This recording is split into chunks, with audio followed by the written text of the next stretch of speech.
नमस्कार, आप देख रहे हैं बिहार तक और आपके साथ मैं हूं ऋचा शर्मा। बिहार में चुनाव संपन्न हो चुके हैं, 2 चरणों में वोटिंग हो चुकी है।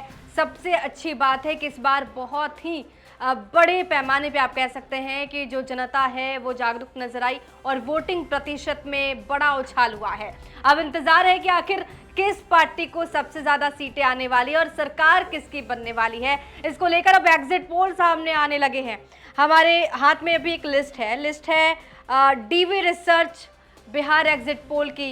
इस एग्जिट पोल में किसकी सरकार बन रही है, आप सबकी निगाहें जरूर इस बात पर टिकी होंगी कि आखिर क्या बिहार में सत्ता परिवर्तन होगा या फिर सत्ता की लहर देखने को मिलेगी। एक बार फिर से नीतीश कुमार के चेहरे पर जनता ने भरोसा जताया है। 14 नवंबर को नतीजे आएंगे, लेकिन उससे पहले अनुमान लगाया जाने लगा है कि बिहार की सत्ता पर कौन काबिज होगा, किसकी सरकार होगी। डीवी रिसर्च का ये एग्जिट पोल है जिसमें एक बड़ा सैंपल है और इसमें ये अनुमान लगाया गया। एग्जिट पोल सामने है कि आखिर सरकार में किसकी वापसी होने वाली है। कुछ की फाइंडिंग्स हैं इस एग्जिट पोल के। एनडीए को 137 से 152 के बीच सीटें आ सकती हैं। ये बहुत बड़ी जानकारी। 42% यहाँ पर प्रेडिक्टेड वोट शेयर हो सकता है एनडीए का।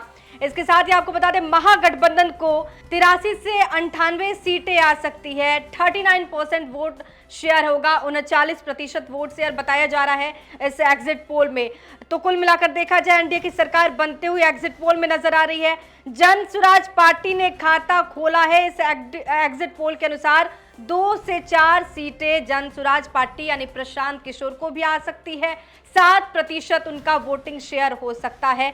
बसपा को 0 से 2 के बीच में, मतलब 2 सीटें आ सकती हैं, 1% वोट शेयर होगा। इसके साथ ही AIMIM यानी असदुद्दीन ओवैसी की पार्टी को भी 2 सीटें आ सकती हैं, 1% इनका वोट शेयर होगा।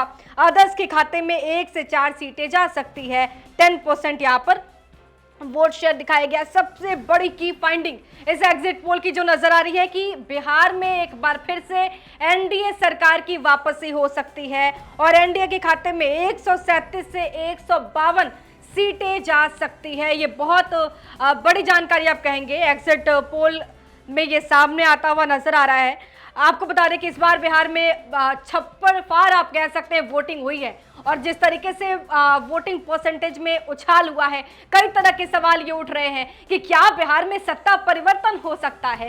ये इसलिए भी क्योंकि जिस तरीके से वोटिंग परसेंटेज में उछाल हुआ है, ऐसा जब भी हुआ है तब बिहार में सत्ता में बदलाव हुआ है। तो ऐसे में इस बार भी कयास लगाए जा रहे हैं कि क्या बड़ा बदलाव होगा, वोटर्स ने क्या बदलाव को चुना है इसलिए ज्यादा वोटिंग हुई है। अच्छा, कई लोग इस बात का भी अनुमान लगा रहे हैं कि क्योंकि जन स्वराज पार्टी इस बार प्लेयर के तौर पर चुनावी रण में है, ऐसे में जन स्वराज भी डेंट करती हुई नजर आ रही है और उसका भी प्रदर्शन इतना शानदार रहेगा जिसको लेकर मतलब जो भी मुद्दा जन स्वराज पार्टी की तरफ से उठाए जा रहे थे चुनाव में, उसका भी कहीं ना कहीं प्रभाव जनता पर दिख रहा है और शायद यही वजह है कि जनता जागरूक होकर जन स्वराज के लिए वोट कर रही है।